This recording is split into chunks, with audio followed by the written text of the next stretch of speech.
Hi, and welcome to this AI in C# video on OpenAI and Azure OpenAI and the Microsoft Agent Framework Toolkit. About a little over a month ago, I made a video about batch jobs. That is still relevant, and it's if you haven't seen it, you should probably see it before you see this video. But in that video, I showed you how to use batch jobs, which is slower but cheaper. And while it worked, it was quite cumbersome because there is not a really good API to do this. You needed to upload files, you needed to make those files in a special format, you even needed to make your own request object and your own response object for this to work. So at the end of that video, I mentioned that I wanted to make something better. And that better is what we have now. And that is in the Agent Framework Toolkit, which is my NuGet packages on top of Agent Framework. So let's see that in action instead of this custom code.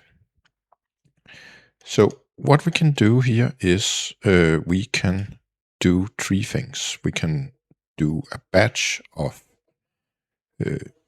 normal chat messages. We can do a batch of normal chat messages and get it back as structured output.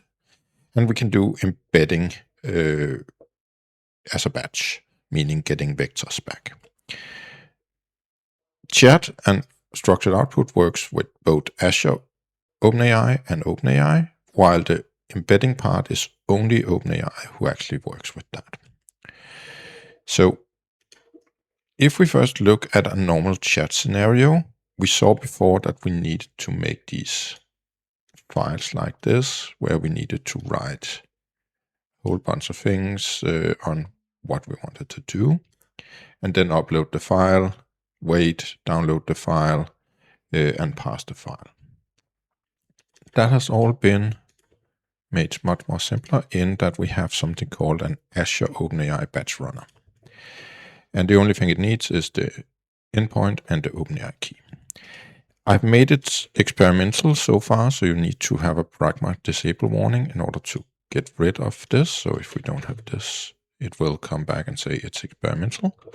Just because I want to be sure that all the naming and such are in place. But once you make one of these, you have the option to run a batch, get a batch, or run a batch as structured output. So very much like Agent Framework. And if we run a batch, we can do some options. The only thing that is required is the model. And there, as we saw in the previous video, you need to make a special deployment model that are of type batch up in Azure. In OpenAI, you don't. And then you have a few options we can choose if we want to wait until completed, which we'll do in this one. And the next one will show how to react if we don't want to wait. Because the wait can be up to 24 hours, but in most cases it's not too long. We can choose between the chat client and the responses API. And we can on the fly add instructions to each of the messages we want to send. So down here we are sending what is the capital of France and what is the capital of Australia. And we could have added multiple messages down here.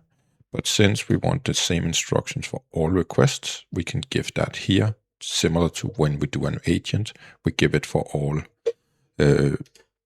messages we want to send after the fact. We can also control the reasoning effort and the reasoning summary verbosity if the model is a reasoning model. In my case, it's not, so I'm just showing them here, but not using them. And then we send one or more messages.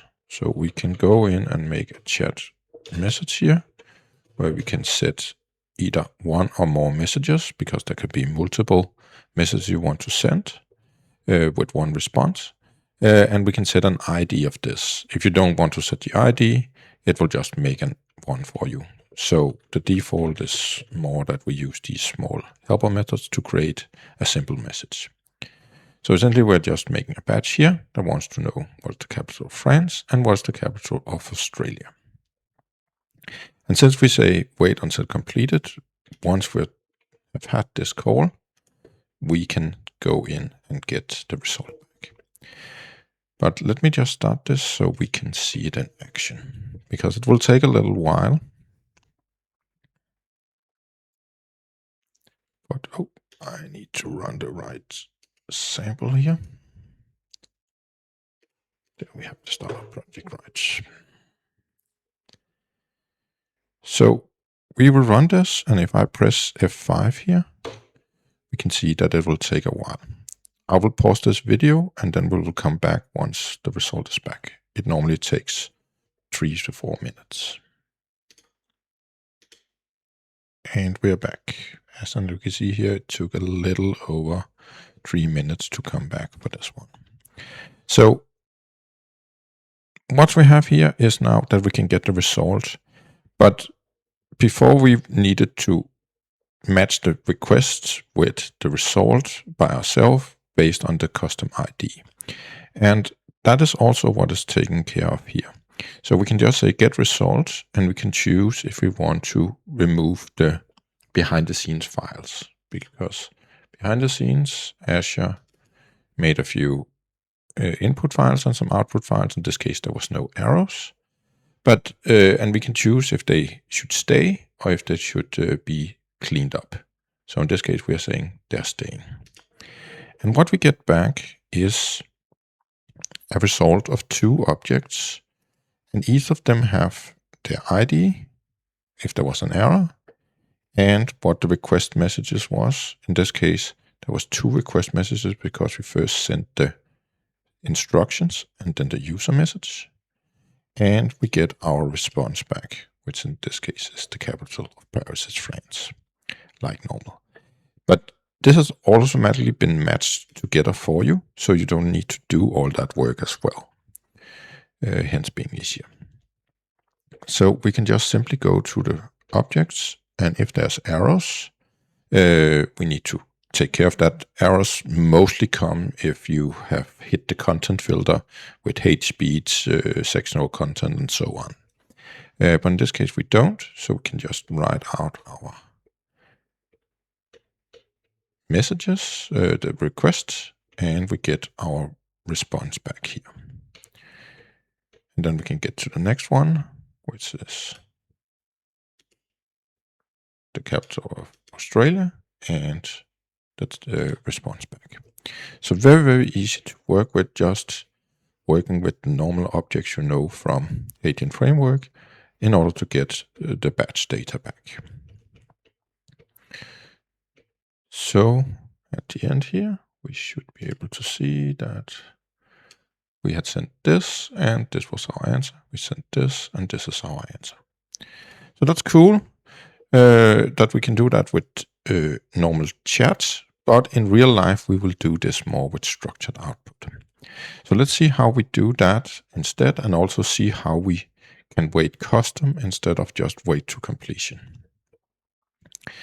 So it's almost the same, in only that we add the object we want to have back. So we are asking the same questions, but now we want a city info object back instead of just a normal text. So we do exactly the same, sending the same information, but only with this as the difference.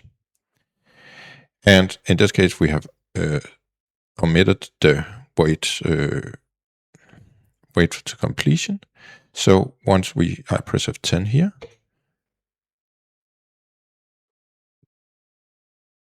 that should happen fairly quickly, because now we have a run, but this run status is validating.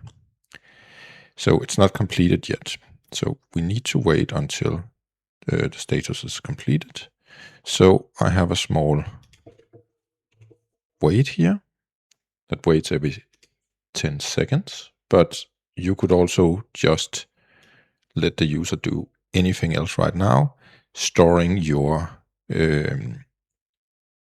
ID, because what we're doing here is the run had an ID, and we're asking every time the batch runner again, hey, give me the latest version of the run right now. So right now, if we look at the status, it's still validating.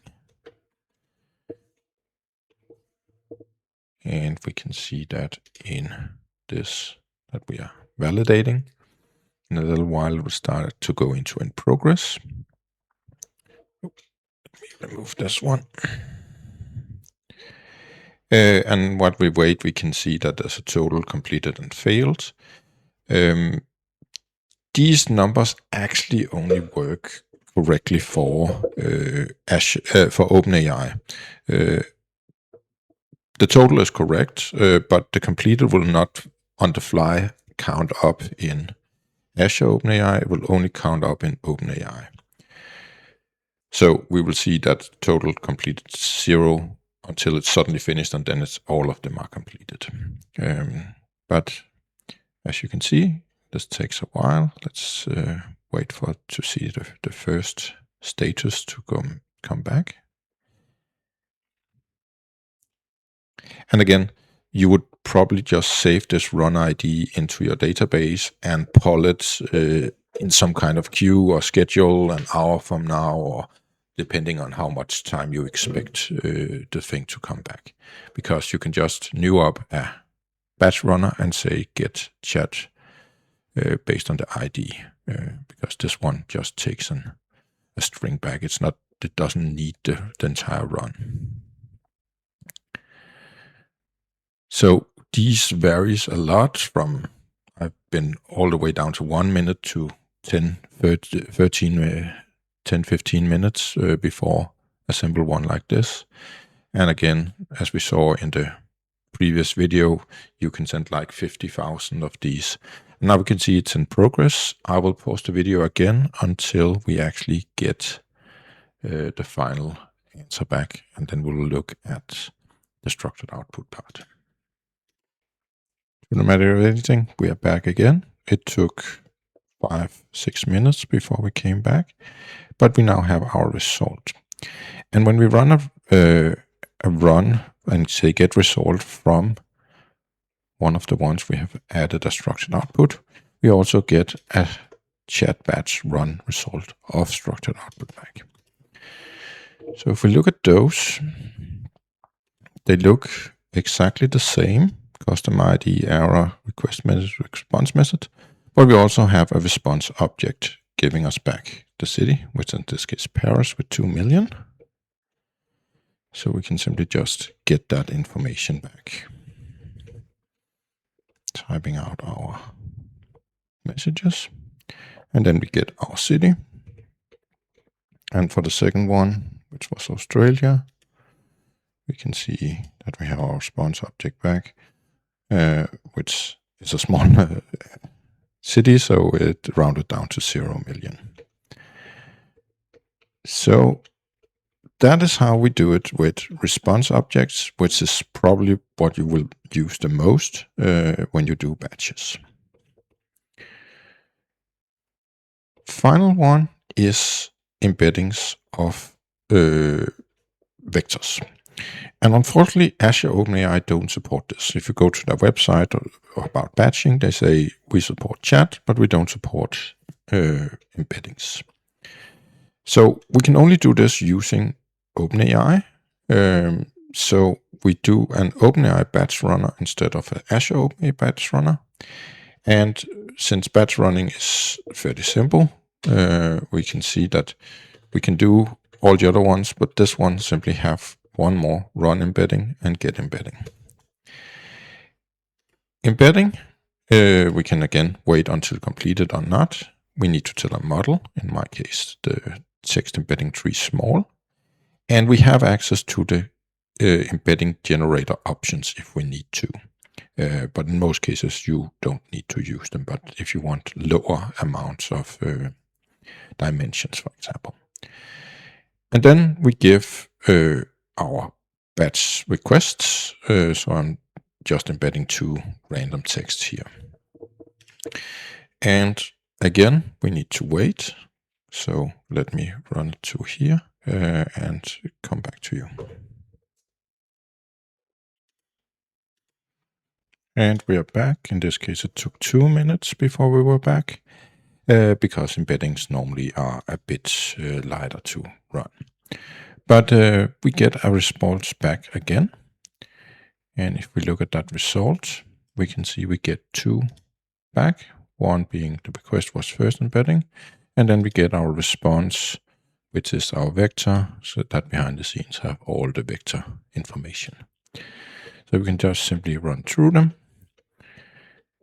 and say that this request gave this amount of dimension. They all have 1536, but I didn't want to write out the entire vector.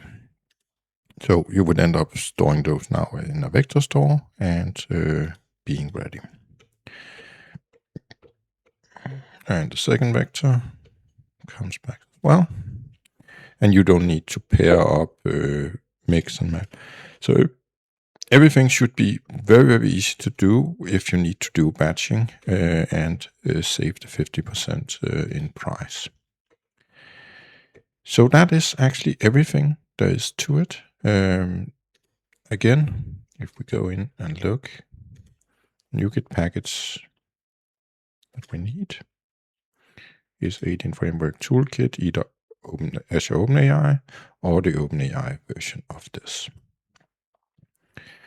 So with that, thank you for watching and see you on the next one.